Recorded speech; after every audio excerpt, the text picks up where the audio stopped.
Hello, my dear students. Welcome to all of you once again. ବର୍ତ୍ତମାନ ଆମେ conditional କ୍ଲଜ୍ର part 4 ପ୍ରସ୍ତୁତ କରିବା। ମନେ ରଖ କଣ୍ଡିସନାଲ କ୍ଲଜ୍କୁ କ୍ଲାସ୍ମାନଙ୍କର ସାଧାରଣତଃ ଗୋଟିଏ ଦୁଇଟା କ୍ଲାସ୍ର ସାରି ଦିଆଯାଏ। ଏଠି 4ଟା ପାର୍ଟ ହେବାକୁ ବସିଲାଣି। ତେଣୁ କଣ୍ଡିସନାଲ କ୍ଲଜ୍ ସମ୍ପର୍କରେ ଅନେକ ଗୁପ୍ତ ରହସ୍ୟ ଏଥିରେ ସନ୍ନିବେଶିତ କରାଯାଇଛି। ସବୁଗୁଡ଼ିକୁ ପଢ଼ିଲେ ଜାଣିଲେ ନିଶ୍ଚିତ ଭାବେ ତୁମେ କଣ୍ଡିସନାଲ କ୍ଲଜ୍ ଉପରେ ଦକ୍ଷତା ହାସଲ କରିବ ଏବଂ ଭବିଷ୍ୟତରେ କୌଣସି ପ୍ରକାର ଅସୁବିଧା ହେବନି। ଏହା ଶିକ୍ଷକ ଛାତ୍ର ଏବଂ କମ୍ପିଟିଟିଭ୍ ପରୀକ୍ଷା ଦେଉଥିବା ପରୀକ୍ଷାର୍ଥୀଙ୍କ ପାଇଁ ଉଦ୍ଦିଷ୍ଟ। ବର୍ତ୍ତମାନ କଣ୍ଡିସନାଲ କ୍ଲଜ୍ର ଆମେ ପାର୍ଟ 4କୁ ଆଲୋଚନା କରିବା। ଏହା ପୂର୍ବରୁ ଆମେ ପଢ଼ିଛନ୍ତି ଇଫ୍ ଓନ୍ଲି ବିଷୟରେ। ବର୍ତ୍ତମାନ ପଢ଼ିବା ଓନ୍ଲି ଇଫ୍। ଓନ୍ଲି ଇଫ୍ ଏବଂ ଇଫ୍ ଓନ୍ଲି ମଧ୍ୟରେ ପାର୍ଥକ୍ୟ ରହିଛି। ଓନ୍ଲି ଇଫ୍ ଏହି ଅର୍ଥ ପ୍ରକାଶ କରେ ଯେ ଗୋଟିଏ ମାତ୍ର କଣ୍ଡିସନ୍ ପୂରଣ ହେବ।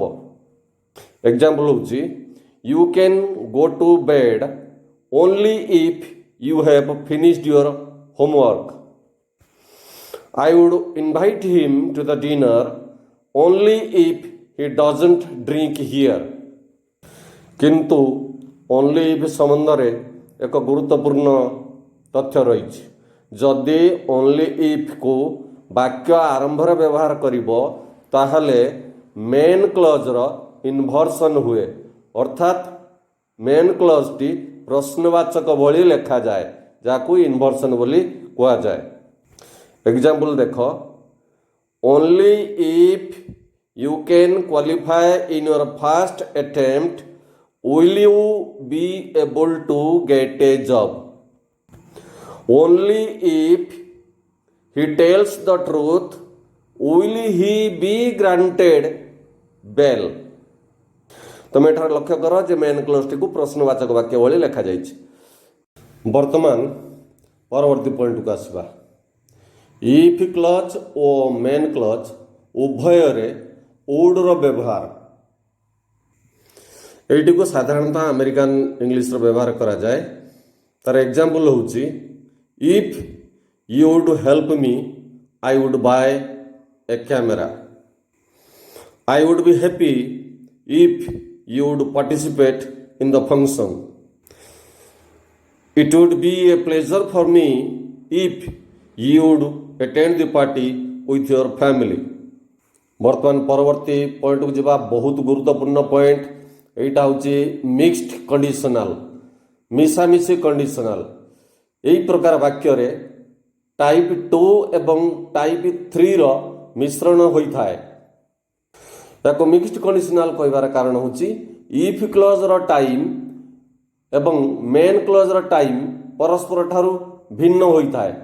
यह टाइप 2 एवं टाइप 3 रो एक मिश्रित रूप। मु एग्जांपल दउची if my uncle had not educated me I would be a farmer now. मो मामू जदि मते शिक्षित करि न थांते मु वर्तमान गोटे चाषी होई थांती। ता माने अतीत घटना सहित वर्तमान रो परिस्थिति को मिसा जाउची। अतीत घटना हिथिबारु हेड नॉट एजुकेटेड लेखा जाइची एवं वर्तमान जोटा कुआ जाइची एटा काल्पनिक अवस्था को अणा जाइची बा कल्पना करा जाउची मु वर्तमान गोटे चाषी। परवर्ती एग्जांपल होउची इधर देखो मिश्रित कंडीशनल क्लॉज बा मिक्स्ड कंडीशनल क्लॉज रो if I had studied mathematics. मु जदि मैथमेटिक्स पढ़ी थांती एटा गला अतीत घटना। ता सहित वर्तमान घटना को जोड़ा जीव I could teach you now. मु तते वर्तमान पढ़ाई पारंती।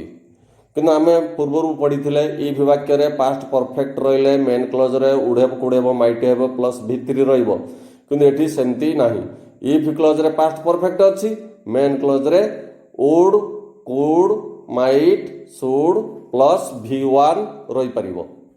वर्तमान देखिबा इफ क्लॉज रे वर्तमान काल्पनिक बा imaginary event if I had a car एटा होची इफ क्लॉज जो थरे कि वर्तमान परिस्थिति को मु कल्पना करुच्ची गोटे अवास्तव परिस्थिति को। If I had a car I would not have hired A taxi, मु टैक्सी भड़ारे आनी न थांती। तामाने मु टैक्सी की भड़ारा मु आनी थिली कारण मोर कार नाही, अतीत रे नथिला वर्तमान भी नथिला। इफ वाक्य रे सिंपल पास्ट व्यवहार करा जायछि, तेणु मेन क्लॉज रे would could might should plus V1 व्यवहार करा हबा कथा, किंतु एठी मेन क्लॉज रे would have could have might have should have plus V3 व्यवहार करा जाए। सेमती if he were a headmaster he would have suspended me, से जदि गोटे हेडमास्टर ही था किंतु वर्तमान से हेडमास्टर नुहे, किंतु से जदि हेडमास्टर ही था ताले वर्तमान एटा प्रेजेंट टाइम की कुआ जायछि। ही वुड हैव सस्पेंडेड मी, से मते सस्पेंड कर देई थामता, ता माने कोनसे घटना जोगु से मते सस्पेंड कर देई थामता। मेन क्लॉज टी अतीत को बुझाउछि, इफ क्लॉज टी वर्तमान रो काल्पनिक घटना को बुझाउछि। परवर्ती पॉइंट हेउछि जाहाकु तमे केबे भी सुनी नथिबो, कौनसी बही रे पढ़ी नथिबो, कौनसी प्रकार यूट्यूब चैनल देखि नथिबो, ता होछि बिस्किट कंडीशनल क्लॉज। याकु मध्य रेलिवेंस और स्पीच एक्ट कंडीशनल बोली कहा जाए। एही बिस्किट कंडीशनल क्लॉज रे मेन क्लॉज एवं इफ क्लॉज परस्पर उपर निर्भरशील नुहंती। इफ क्लॉज टी गोटे कंडीशन नुहे बा कंडीशन रो काम करे नाही। मेन क्लॉज रो टाइम बा एक्टिविटी एवं इफ क्लॉज रो एक्टिविटी परस्पर उपर निर्भरशील नुहे, अर्थात इफ क्लॉज रो थिबा एक्टिविटी बा कंडीशन से मेन क्लॉज को प्रभावित करे नाही। अन्य भाषा कहले एठी मेन क्लॉज टी संपूर्ण भाव में स्वाधीन, एठी इफ क्लॉज रो आवश्यकता न थाए, केवल मेन क्लॉज को लेखि हबो। इफ क्लॉज एवं मेन क्लॉज परस्पर ठारू भिन्न किंतु सांग करके लेखंती एवं यार ना होची बिस्किट कंडीशनल। यार example, if you want to play football there is a large field behind the king's palace. जदि तुम फुटबॉल खेलवा को चाहूच ताने राजप्रसाद पछपटर गोटे बड़ पड़िया अछि। एठी मेन क्लॉज टी इफ क्लॉज उपरे आदौ निर्भरशील नुहे। इफ क्लॉज को जो कंडीशन दिया जाइछि से मेन क्लॉज को प्रभावित करू नाही। एटी मेन क्लॉज संपूर्ण रूपे स्वाधीन एवं इफ क्लॉज रो कंडीशन द्वारा प्रभावित नुहे। मेन क्लॉज टी निजे निजे स्वाधीन अर्थ प्रकाश करुछि, तेणु एटी इफ क्लॉज एक प्रकार अनावश्यक क्लॉज। से भली आ गोटे वाक्य नबा, there is a lot of egg roll on the table if you want to have a square meal. एठारे main clause there is a lot of egg roll on the table, a main clause टी if clause उपरे आदौ निर्भरशील नुहे बा if clause रे जहा कहा जाइछि से मेन क्लॉज को प्रभावित करू नाही। शेषरे जो पॉइंट टी कहबी से भी मध्य गुरुत्वपूर्ण। अनेक शिक्षक कहती इफ वाक्य परे परे देन व्यवहार करबा भूल।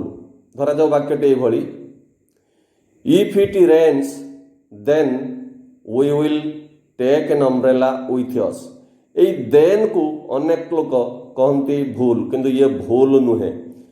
इफ वाक्य परे परे बा कंडीशनल वाक्य परे परे मेन क्लॉज आरंभ रु आमे देन THEN व्यवहार करि परिबा, जहाकू अनेक बही रे भूल बोली कहा जाइछि, किंतु ये भूल नुहे।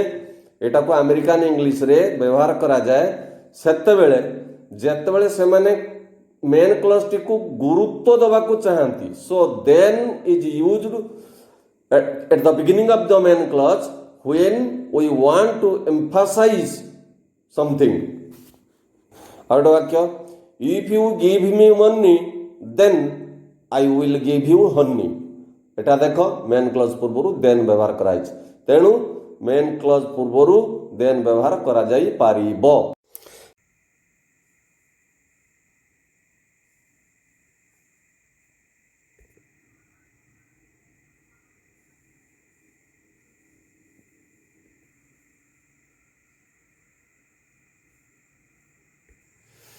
ଏଇଠି କଣ୍ଡିସନାଲ କ୍ଲଜ୍ 4ଟା ପାର୍ଟର ପରିସମାପ୍ତି ଘଟିଲା।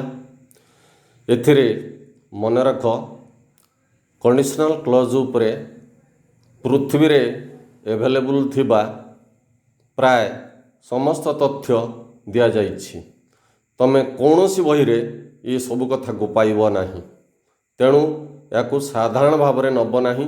ଏହା ଅତି ଗୁରୁତ୍ୱପୂର୍ଣ୍ଣ, ଭବିଷ୍ୟତରେ କାର୍ଯ୍ୟରେ ଆସିବ, ପରୀକ୍ଷା କାର୍ଯ୍ୟରେ ଆସିବ ଏବଂ ତମେ ନିଜେ ଶିକ୍ଷକ ଶିକ୍ଷୟିତ୍ରୀ ହେଲେ ତମେ ନିଶ୍ଚିତ ଭାବରେ କଣ୍ଡିସନାଲ କ୍ଲୋଜ୍କୁ ଅନ୍ୟମାନଙ୍କ ଅପେକ୍ଷା ଯଥେଷ୍ଟ ଭଲ ଭାବରେ ପଢ଼ାଇ ପାରିବ। ମୁଁ ଏତିକିରେ ରହୁଛି। ଧନ୍ୟବାଦ। ଚ୍ୟାନେଲଟିକୁ ଲାଇକ୍ କରିବ, ସେୟାର କରିବ ଏବଂ ସବସ୍କ୍ରାଇବ୍ କରିବ। ମୁଁ ତୁମ ପାଇଁ ବହୁତ ପରିଶ୍ରମ କରୁଛି ଏବଂ ନିଶ୍ଚିତ ମୋ ପ୍ରତି ତୁମେ ଦୟା ରଖିଥିବ। ଚ୍ୟାନେଲଟିକୁ ସବସ୍କ୍ରାଇବ୍ କରିବ। ଆଉ ଥରେ ଅନୁରୋଧ କରି ରହୁଛି।